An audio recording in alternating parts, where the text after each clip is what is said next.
Muling imbitahan si dating Pangulong Rodrigo Roa Duterte para dumalo sa susunod na pagdinig ng House Quad Committee sa Disyembre 12. Kaugnay po yan sa investigasyon sa umunoy extrajudicial killing sa kampanya kontra iligal na droga ng nakalipas na administrasyon. Ito ang inihayag ni House Quad Committee Overall Chairman Surigao del Norte 2nd District Representative Robert Ace Barbers. Anya, napiganan ng mega panel ng dating Pangulo sa apat na impormasyon. Ibig sabihin, ang pagdalo ni dating Pangulong Duterte sa committee hearing noon pong Nobyembre 13 ay ang una at huli nitong pagdalo. Paliwanag pa ng mababatas na sa loob ng 13 oras na pagdinig ay narinig na ang mga nais nilang marinig kung saan ilan sa mga ito, anya, ay nauna lang ibinunyag o inamin ng dating Pangulo sa naging pagdinig niya noon sa Senado. Maalalang nauna lang dumalo ang dating Pangulo sa pagdinig ho ng Senate Blue Ribbon Committee noong Oktubre 28 kung saan nagbigay ng napakahabang testimonya ang dating lider ng bansa. Samantala sinabi rin ni Congressman Barbers na magpapatuloy pa ang House Quad Committee sa pagsasagawa ng mga pagdinig hanggang sa susunod na taon kaugnay yan sa mga kaso ng extrajudicial killing sa ilalim ng Duterte drug war. Gusto nang bawiin yung pinirmahan nilang BBM Romualdez resolution. Nakuha po natin to sa Politico Scoop, di ba? At gusto kong bigyan ng komentaryo. Siya. Diretso na po. Doon sa filed reso in support of Speaker Martin Romualdez. Because initially, nung in-announce yun, na magkakaroon ng such resolution, yung mga kongresista walang problema. Sabi nila, pipirmahan natin yan. Of course, we are expected to support the captain of the ship. Nung nabasa nila yung actual text ng reso, kamot-ulo sila. Doon sila kinabahan. Doon sila naging medyo squirmy in their seats. Dahil nung nabasa nila, yung buong reso pala na yun ay lahat ng whereas, puro upak kay VP Inday Sara. Yun! Ito ang senaryo ngayon yan. Nag-announce pro-BBM Romualdez resolution. Okay? 'Di ba? Nagpunta pa nga sila diyan sa Malacanang 'di ba? Pirma kayo, pirma. In support kay BBM at kay Martin. Okay? So syempre pumirma sila. Natural, ikaw ay public official. Kailangan talagang sumuporta ka sa liderato. Talagang walang masama doon. Alam nyo po, nagkaroon ng problema yung sinasabi na whereas. Puro atake kay BP Sara. Sa madaling salita, naging political. Yun po ang naging problema natin ngayon. Kahit naman po ako, hindi ako naniwala, hindi ako bumoto kay BBM. Hindi ko po binoto yan. Naniwala ako kay PRRD na meron tayong bangag na kandidatong sa presidente. So hindi ako talaga sumuporta dyan kay BBM. Una pa lang, hindi po ako nabudol. Pero nung nanalo, sa akin gusto kong bigyan ng... Kasi respect the authority. Yan ang aking prinsipyo, respect the authority. Kasi ang nirerespeto mo, yung posisyon, hindi yung tao. 'Di ba? So parang ganito, syempre, kailangan nating respetuhin yan bilang public official. Pero, nung ang nangyayari, puro atake na sa Duterte, teka muna. Hindi na to usaping Pilipinas. Yun yung nasabi ko, hindi na ito tungkol sa ating mga Pilipino. Ito'y tungkol na sa kanila. Ito'y kanilang agenda na lang. Bakit ang inaatupag nyo ay puro BP Sara Duterte? Yan ang purong pang-atake ninyo. Sa madaling salita, yung dapat na nakakatulong kayo sa Pilipino ay naging political in nature. Teka muna, labas kami dyan sa away nyong yan. Nirerespeto namin yung posisyon nyo, pero pag kayong tao doon sa posisyon na hindi nakagalang-galang, sa katunayan ay kabastos-bastos na, hindi naman pwedeng hindi tayo magsasalita. Ano tayo, pipi? Hindi naman tayo pwedeng oo ng oo. Ano tayo, duwag? Hindi naman pwedeng ganon. Same thing dito sa mga kongresista. Yes, pipirma kami dyan to. We will support you. Bakit hindi? Di ba? Bilang speaker, bilang presidente, tama, dapat sumuporta ang mga politiko. Ang naging problema, hindi na po para sa bayan. Para sa power nyo na. Puro Sara Duterte. Kaya nga ngayon, teka muna. Gusto nang umurong netong mga kongresista napilitang lang pumirma. Sa madaling salita, iba yung pinirmahan nila, iba yung motibo, iba pala yung nilalaman ng pinirma nila. Yan, diyan po tayo magkakaproblema pag ang isang bagay hindi organic. Pag pilit, nakatikim na kayo ng manggang hinog sa pilit. Maasim, di ba? Usaping siyota, yung pinilit mo lang yung siyota mo. Maasim, di ba? Pangit. Iba yung talagang bukal sa loob. Organic lumabas yung suporta. Ito kasi, parang niloko. Ganun ang datingan ito Para kang niloko. O teka, susuporta. Pirma tayo dyan. Suporta, natural. Nasa batas yan Suportahan natin. Pero wala na sa batas. Yung susuportahan namin ng presidente at speaker hanggang sa mamatay si BP Sara. Hanggang ma-impeach si BP Sara. Teka muna. Wala na sa usapin yan. Hindi na naayon yan sa batas. Di ba? Hindi organic Yan po ang style nitong magpinsan. Mahilig sila. Di ba sabi nga ni BP Sara diyan kay Tamba, bayad-bayad lang yan Hindi naman yan sanay lumaban ng patas. Kung merong lalaban sa kanya, gigipitin. O kaya babayaran. Di ba? Hindi yan kaya wala sa isip ng BBM Romualdez tandem ang salitang organic. Yung kusang loob na umuusbong galing sa puso. Sanay sila dyan sa bayad-bayad, diktahan mo. Sabi pa nga ni BP Sara, parang pinagbibintangan pang mamamatay tao yung mga yan di ba? Di ba sinabi ni BP Sara, yan na mahirap hinog sa pilit. Nako, yan. If it was just a resolution, we support our leader, the speaker, as the speaker of the house. Ako hindi ko nakikitaan ng masama yun. Natural lang naman talagang susuportahan mo ang leader mo. Kahit sa ang grupo, dapat mong suportahan ang leader mo. Pero pag illegal na, diyan ka naman makikita. Halimbawa, pulis ka. Dapat sundin mo yung commander mo talaga. Sa akin, kung sundalo ka, sundin mo yan. Leader mo yan Pero pag illegal na yung pinagagawa sa'yo, magbenta ka ng droga, halimbawa, ba't mo pa susundin? Pag sumunod ka ron, duwag ka. Di ba? Dapat manindigan ka. Harasin mo yung tao na yan. Legal pa ba yun? Illegal na yun. So, hindi mo na dapat sinusunod yun. Recognize his authority. We follow his mandate. We will march according to the beat of his leadership. Okay lang yun, di ba? Kung ganyan, plain vanilla. Pero nung nabasa nila yung reso, wow, whereas, puro upak kay VP Inday. So that's when they had that bit of a struggle kasi a lot of these congressmen, don't forget, are holdovers from the Duterte administration. Mga kaibigan nila yung mga yan. Totoo, di ba? I mean, mga kaibigan yan mahal din yan ng ibang, yung iba dyan, kaibigan, yung iba dyan, syempre napagbigyan, yung iba dyan, talagang mahal ang mga Duterte. Wala namang masama kung susuporta ka sa presidente. Di ba? Pero ngayon, iba na nangyayari. Delikado sila dito. Kasi umiiba na ng tono. At yan pag-uusapan natin. Hindi na matutuloy. Posible, Eto. Hindi na matutuloy ang impeachment. Hindi sila makakalakap niya pagka ganyan ng usapin. They've had, let's call a spade a spade. There has been some patronage. There has been some political favors granted to many of them by the previous administration. Kaya medyo ipit sila. So ang advice ko is try not to take a side in this fight. Try not to pick a duck, as it were, di ba? But as a congressman, you will be forced to. Yan, sabi, wag na kayo magpili ng side. Basta, sa madaling salita, gusto nitong palabasin, yung trabaho nyo lang. Too late. Sa ngayon, mamaya i-explain ko, that is too late for now. Especially kung congressman ka, you need to pick a side now. Hindi ka na pwedeng gumitna. Hindi na pwedeng, hindi, tamba ako, hindi, Sara ako, hindi, tamba. Kasi, pag ginawa mo yung gusto ni Tamba, definitely,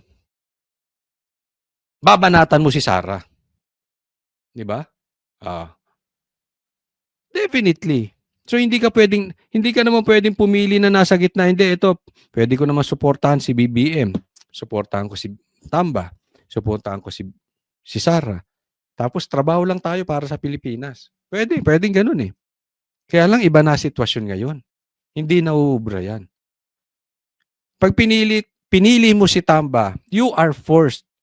Eh, nangyari yan eh. Di ba yan nga ang kinikwento ni Banat Bay? Yan ang kinikwento ng iba. Pinababanatan si BP Sara. Hindi yan pwedeng tanggapin. Hindi pwede yan. Di ba? Pagka hindi ka, yari ka. Ay, hindi pwede, hindi pwede. Senate, iba, no? Yes, ma'am, go ahead. Sir, sorry. So, ibig mo sabihin na some congressmen, you believe, signed with hesitation doon sa House Reso, and in a way na they were parang left with no choice. Is that even a reality, left with no choice for these congressmen at this point? Well, definitely the framers. I mean, the ones who drafted it. I mean, if you look at the names, it's Congressman Manix Dalipe. It's of course Kong Yeda, the wife of the speaker. Siyempre yan, mga ano yan, mga hardcore. Pero tama ka, ma'am. Yung mga ibang Mga hardcore, ibig sabihin niya mga hardcore supporters ni Tamba. naman dyan, yung mga ibang congressmen that are being made to sign this, I would have to believe there's some discomfort, perhaps would be the best word to describe it. Na parang in the back of their heads, I'd rather this document did not exist. But here it is. It's, I mean, I'm at the breach, diba? Pirmahan ko yan dahil I'm part of the House. I must support the House leadership. Yun. Ayan na po yan. Wala na silang magagawa eh. Ngayon, hindi na po pwede yung namamangka ka sa dalawang ilog. Ipapaliwanag natin yan extensively. Okay? Next topic po tayo, yung BBM tandem. Wala nang gustong pumirma. I mean po itong wala nang gustong pumirma patungkol dito sa impeachment. Ito, pag-usapan natin. Ng Makabayan Bloc ang pangangalap ng pirma ng mga mambabatas para sa inendorso nilang impeachment complaint. Ayan na, nangunguna ha. Bida-bida, Makabayan Bloc. O, nangunguna sa paglakap ng pirma against BP Sara para yung pirma na yun, diretso na sa Senado, hindi na kailangan i-discuss sa Congress. O, sige, tingnan natin. Good luck sa inyo. Ilan na ang pumirma? Laban kay Vice President Sara Duterte. Nais nilang makuha ang 106 na pirma o higit sa 1/3 ng kasalukuyang miyembro ng Kamara para maidiretso na ito sa plenaryo at matransmit agad sa Senado. Nakatutok si Tina Panganwe Perez. Nangangalap na ng pirma ng mga kongresista ang Makabayan Bloc sa Kamara para sa impeachment ni Vice President Sara Duterte. Din, no, Makabayan Bloc pa talaga, no? Ang lilinis nila, no? Ang lilinis na itong mga ito. At isipin mo, diyan umasa si Tamba sa Makabayan Bloc. Loser talaga. You are such a loser, Tamba. Kaninang umaga, pinost ni ACT Teachers Party List Representative Franz Castro sa group chat nilang mga kongresista ang kopya ng impeachment complaint na inihain ng mahigit 70 ordinaryong mamamayan at inendorso ng Makabayan Bloc. Bibigay lang natin ng copy sa aming mga colleagues through our GC para mapag-aralan na nila.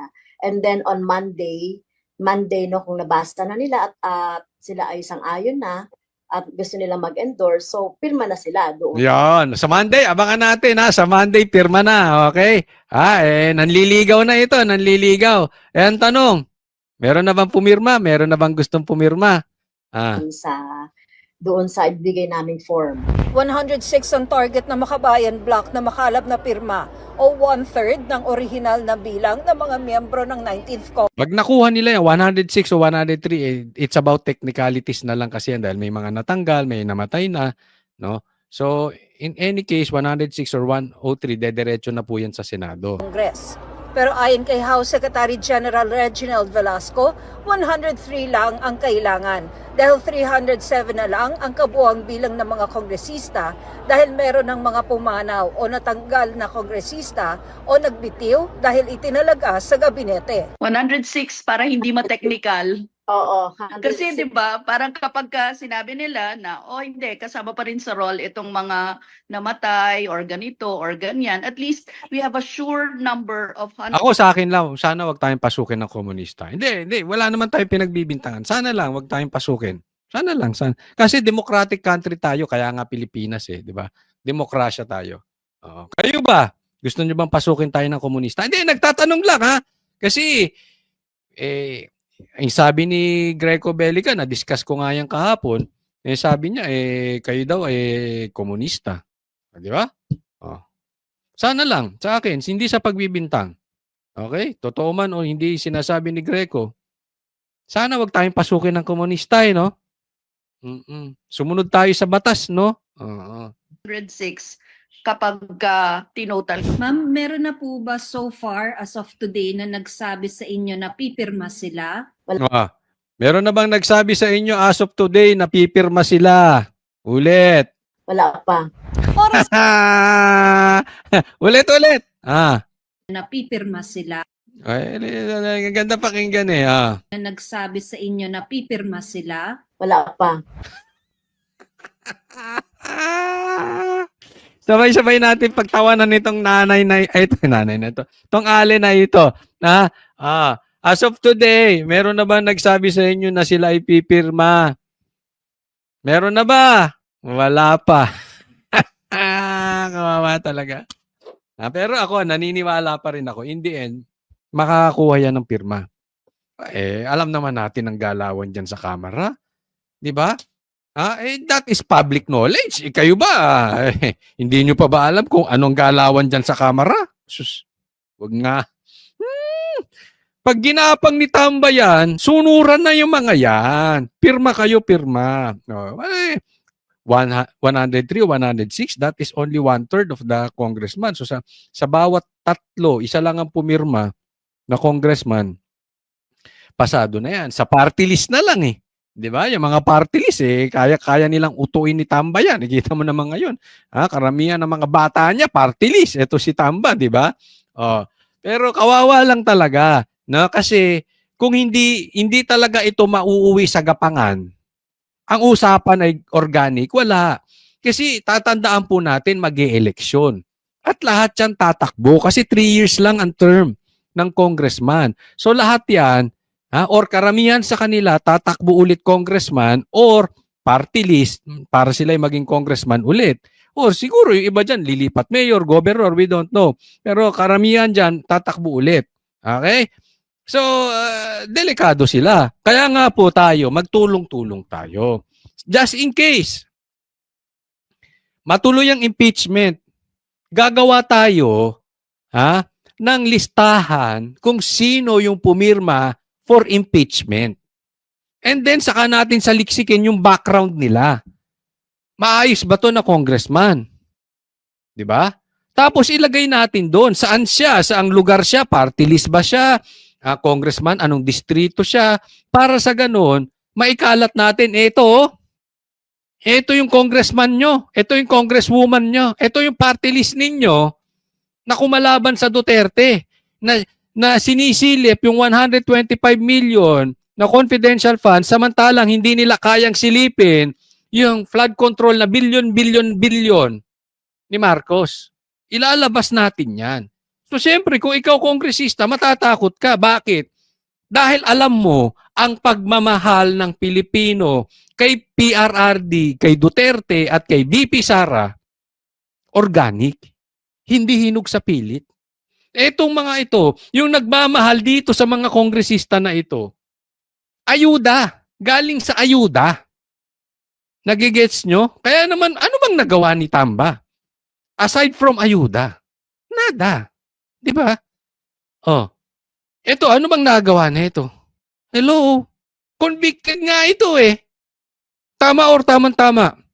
Hindi ako nagsabi, korte di ba? So, siyempre, mag-aalangan itong mga congressman. Teka muna, pipirma ba kami dyan? Kaya nga nakabantay tayo. Definitely, may maglalabas kung sino yung pipirma for impeachment. Pero sa akin, okay lang yan. Magkaalaman. Oras ang kalaban ng mga nagsusulong sa impeachment dahil magre-recess na ang Kongreso simula sa December 21 at ilang buwan na lang ay eleksyon 2025 na. Kapag nakuha na Hindi lang oras, tama, oras ang kalaban nila. Pero pangalawang kalaban diyan, kahit masampahan yung impeachment, tingin nyo papasayan sa Senado? Malabo yan. Malabong umusad yan sa Senado. Imposibleng manalo yan sa Senado. Oh. Pangatlo, masisira ang karamihan sa mga kasamahan nyo dyan, congressman. Mahihirapan kayo dyan. Walang kapag-pag-asa yan. Oh. mga pro-impeachment ang pirma ng 1/3 ng mga kongresista, hindi na diringin sa Kamara ang mga reklamo. Iaakyat na ito sa Senado na uupong impeachment court. Kung hindi, kakain ng oras ang pag-transmit ng Secretary General ng Kamara sa mga impeachment complaint sa Office of the Speaker. Kaya nga minamadali nila yan para hindi na kumain ng oras, para pumasok na agad sa Senado. Nagigets nyo? Pag nakuha na yung 103 o 106 man yan, pupunta na yan sa Senado. Mabilisan na lang. Ang gusto talaga nito, si Tamba ay maging Vice President. And syempre, alam natin, malakas ang Duterte. Okay? Imaginein lang natin, patay si BP Sara. Isipin na lang natin, walang BP Sarang pinanganak. Tama si BP Sara sa sinabi niya. Kahit wala siya, hindi ka magiging presidente, Tamba. Alam mo kung bakit? Maghahanap ang taong bayan na katulad ni PRRD at ni BP Sara. Kasi pag na-impeach si BP Sara, hindi na siya pwedeng tumakbo muli. Hindi siya makakatakbo sa 2028. So solo na ni Tamba. Sa tingin mo, Tamba, mananalo ka? Kay Tulfo lang, hindi ka mananalo eh. Alanganin ka doon. Pero definitely, ang Duterte crowd maghahanap yan. Maaaring patakbuhin nila si Baste. Maaaring patakbuhin nila si Pastor Kibuloy. Ha? Yung mga talagang pro PRRD. Yung mga tunay na DDS, 'di ba? May mga ganyan. In short, kahit anong mangyari, hindi ka magiging presidente, Tamba.